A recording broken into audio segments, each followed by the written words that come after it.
Coming up, a backlist cookbook packed with festive holiday treats. A deep dive into Christmas. Plus our distraction of the week. I'm Mel. I'm Dave. This is the Library of Lost Time. Before we get started, a programming note.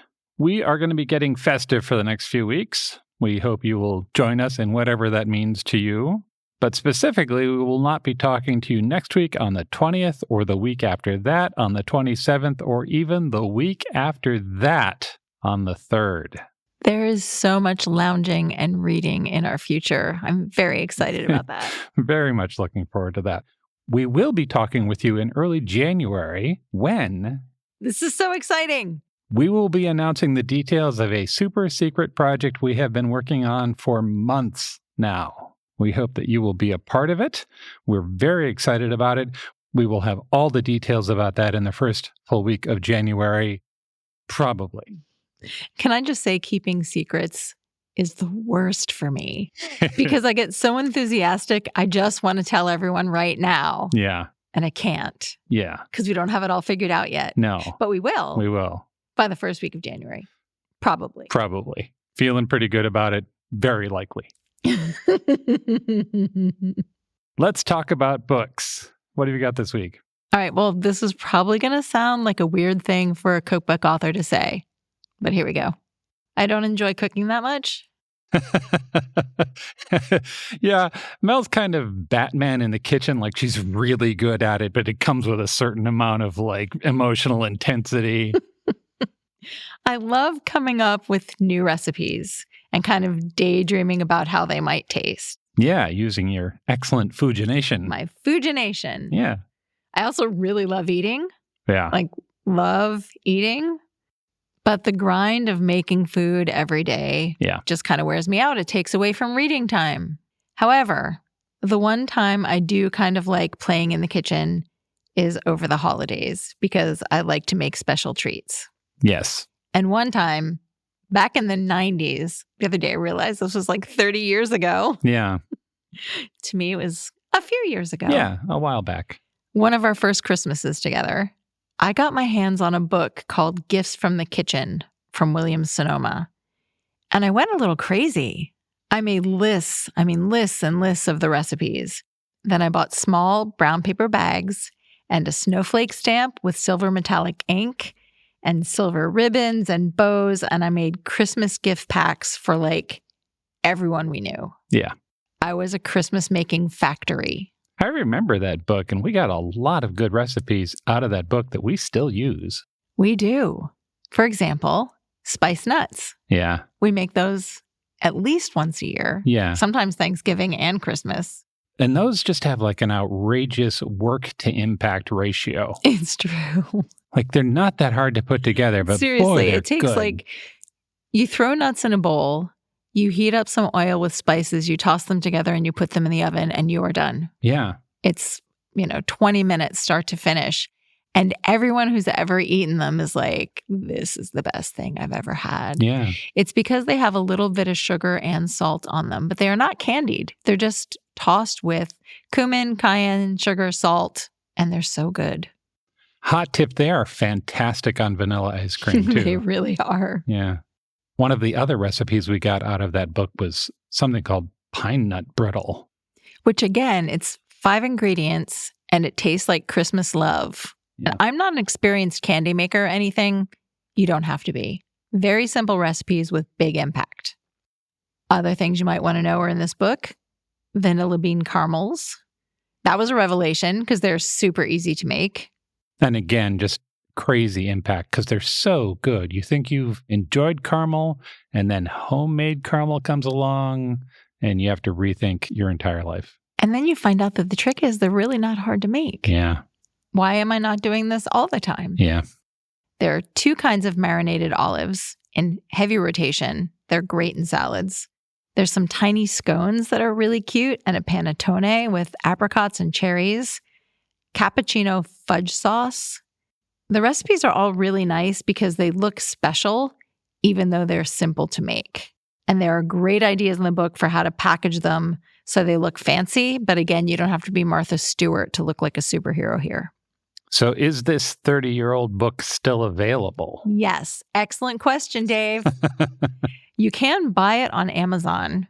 Your library probably has it because the Williams-Sonoma books were really popular.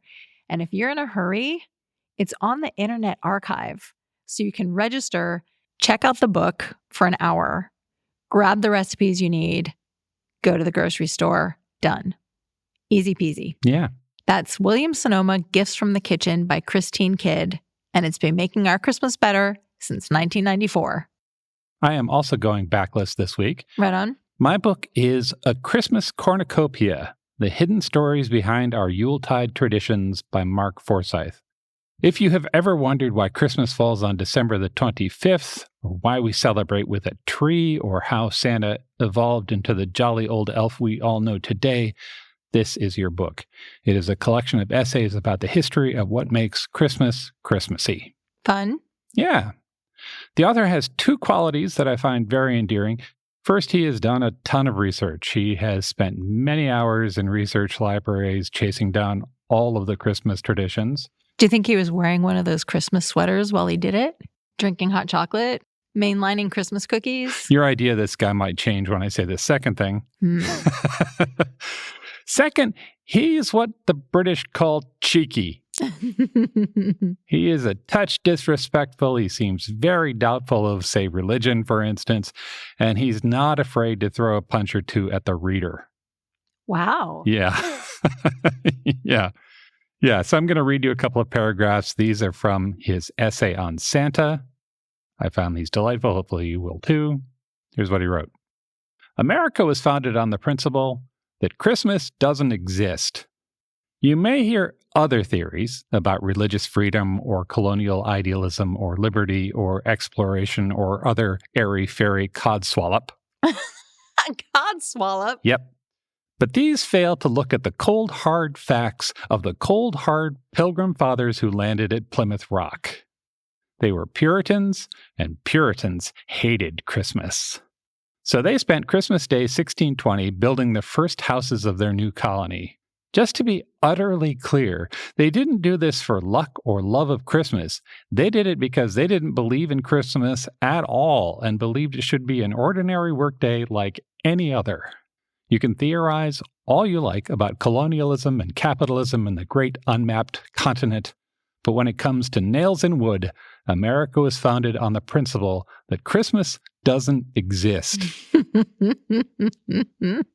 What a curmudgeon. It did next year, a little.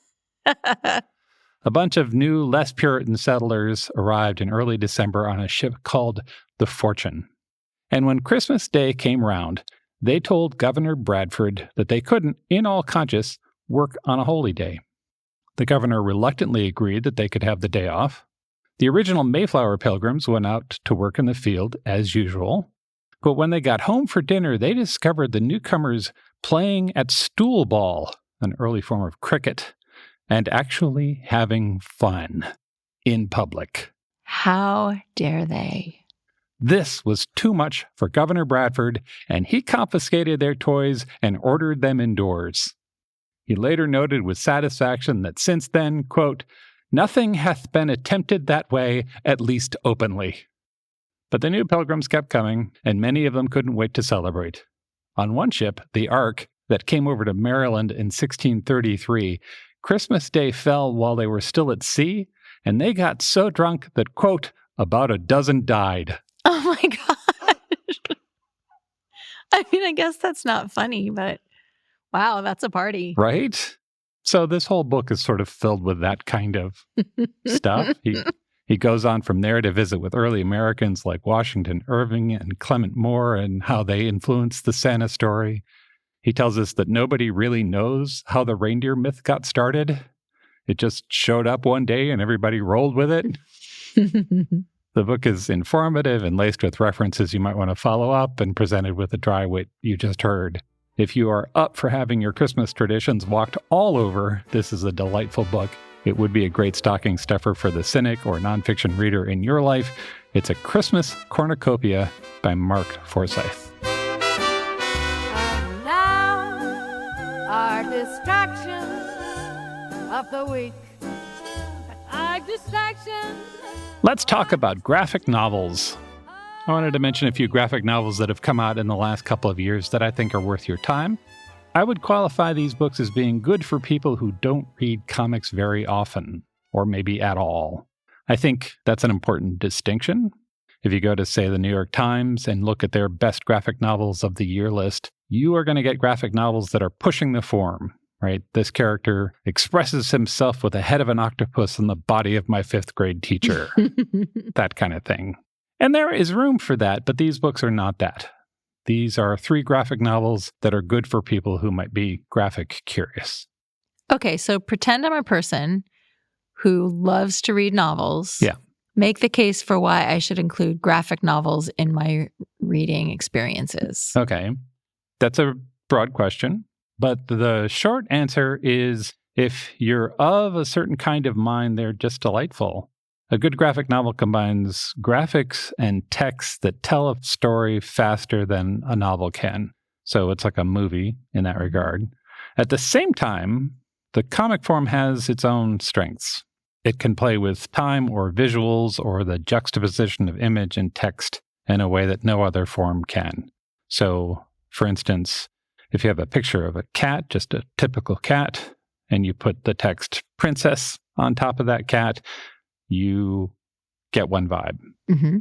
But if you have the exact same picture and you put the text destroyer of world, bringer of despair, you've got a completely different setup.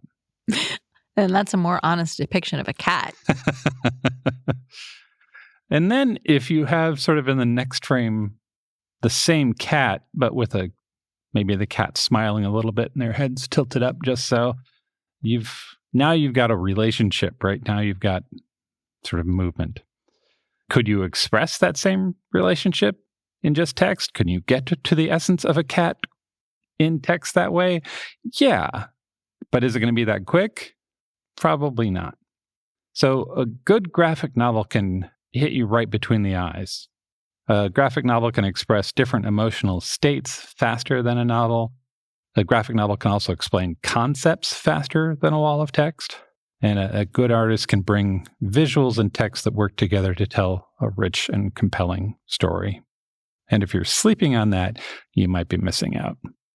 Hilary Mantel did a lecture once about writing and explained how difficult it is to make something happen suddenly in a novel. Right. Because the words are strung together and your eyes move around and you can kind of spoil things for yourself. Yeah. Like sudden is really challenging in words, but you know it when you see it in a graphic novel. Also, simultaneously is much easier in a graphic novel than it is in text. Not to say, of course, that novels aren't fantastic and have their place, but there is also something to be said for a good graphic novel. Agreed. If all you've ever seen is a Spider-Man comic, there's a lot more there. So, I'm going to start with the hardest sell of these 3, but it does everything I talked about really well. It's called Polar Vortex, a family memoir, and it's by Denise Dorrance. It's an autobiography. The author is an illustrator who grew up in Cedar Rapids, Iowa. She is middle-aged now. She lives in London. She's got a husband and a son there. And the story is mostly about her relationship with her mother, who still lives in Iowa. At the time of the story, Mom is descending into dementia, and there's an emergency in Iowa, and the author goes home to take care of her. I know that face you're making is exactly the face that I had when I started to read this. I was like, oh, I don't know. That sounds tough. It does. And this book offers the full emotional ride of that. There is fear and love and anxiety and doubt and humor. There is being back in a place where you grew up and the awkwardness and the richness of that. There are tense family relationships with decades of momentum. There's digging through the past while you're just trying to make a cup of coffee in your family home. And the author is just brilliant in the form. There's like little things like she does when someone in Iowa says she sounds British, she draws herself with a crown and a scepter. That's so cool. And then changes the text to over-enunciate her accent. And that itself punches up how she's of there and not of there. Yeah. It is very comicsy, but it's also sort of poking at this truth. But she'll also go to dark places. There are bits in this that are just emotional, just like you feel it. The book is a couple hundred pages long. I read it one afternoon because it's just so well told. It feels like letters from a friend. It's Polar Vortex, a family memoir by Denise Dorrance. If you are up for an emotionally charged trip back to Iowa, this is a great read. Next up, let's talk about a nonfiction work with way less crying. This is Hidden Systems: Water, Electricity, the Internet, and the Secrets Behind the Systems We Use Every Day. There is something really compelling about a great nonfiction graphic novel. For me, it can make it easier to visualize things that would take pages and pages of text, right? In this particular case, the author is talking about these enormous systems like water, all of water, how it got here on Earth and how it works in nature and what we do with it and how that's all evolved over time in different cultures. And in the hands of another author, this would be dismally dry, just hard to get through. But here it's fascinating and insightful, and the ideas just zoom off the page. If you're the kind of person who wonders how things work, or if you know somebody like that, this book is brilliant, particularly if you enjoyed something like David Macaulay's The Way Things Work. You will love this. It's Don Knotts' Hidden Systems. And then finally, let's talk about a graphic novel from a friend of ours. It's How It All Ends by Emma Hunsinger. This is a story about a girl who's placed out of 8th grade and is now entering high school. I suspect it's intended for people of that age, but do not let that stop you from enjoying this. Like Polar Vortex, this frames up all the feelings of that age, from feeling lost in the halls of high school to being in a room of misbehaving 9th grade boys to trying to figure out relationships. It's got betrayal and jealousy and young love. There's a whole lot of humor in this book. I'm going to give you an example. There's a discussion early in the book between the lead character, Tara, who's a 13-year-old girl, and her mother. It's the night before she's about to head off to high school for the first time. And Tara says, "I think I should have asked to stay in middle school." And Mom says, "Oh, yeah?" And Tara says, "High school sounds really confusing, and maybe I'd get it if I was older." And Mom says, "How's being older going to help?" And Tara says, "I'd be like, wiser?" "Wiser how? I'll have been to Six Flags?" And Mom says, "Listen to me. You'd be nervous to go to high school no matter what, even if you had all the wisdom of someone who'd been to Six Flags. Trust me, I know there are things you're not ready for, but you'll figure out high school." And the relationship between Tara and her mother is just lovely, but the relationship between Tara and her sister is even better. I would absolutely read a book of those two just hanging out one afternoon. If you are interested in anything I've just said, please go get this book. It's How It All Ends by Emma Hunsinger. And that's it. Those are 3 graphic novels that came out in the last year or two that would be great for people who don't read graphic novels. We'll put links in the show notes if you want to hunt any of those down. Thanks for listening. It just means the world to us. We will talk to you in January with the announcement of our super secret project. So exciting. Also, you're going to want to sign up for our free Substack because we will be announcing things on the podcast, but a lot of the details are going to be in that newsletter. Have a lovely, lovely holiday, and we will talk to you soon. Visit strongsenseofplace.com/library for details of all of the books we talked about today. Thanks for joining us in the Library of Lost Time. Remember to visit your local library and your independent bookstore to lose some time yourself. Stay curious. We'll talk to you soon.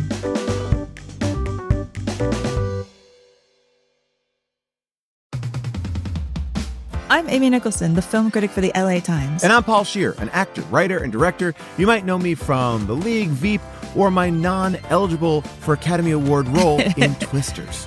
We love movies, and we come at them from different perspectives. Yeah, like Amy thinks that, Joe Pesci was miscast in Goodfellas, and I don't. He's too old. Let's not forget that Paul thinks that Dune 2 is overrated. It is. Anyway, despite this, we come together to host Unspooled, a podcast where we talk about good movies, critical hits, Fan favorites, must-sees, and in case you missed them. We're talking Parasite to Home Alone. From Grease to The Dark Knight. We've done deep dives on popcorn flicks. We've talked about why Independence Day deserves a second look. And we've talked about horror movies, some that you've never even heard of, like Ganja and Hess. So if you love movies like we do, come along on our cinematic adventure. Listen to Unspooled wherever you get your podcasts. And don't forget to hit the follow button.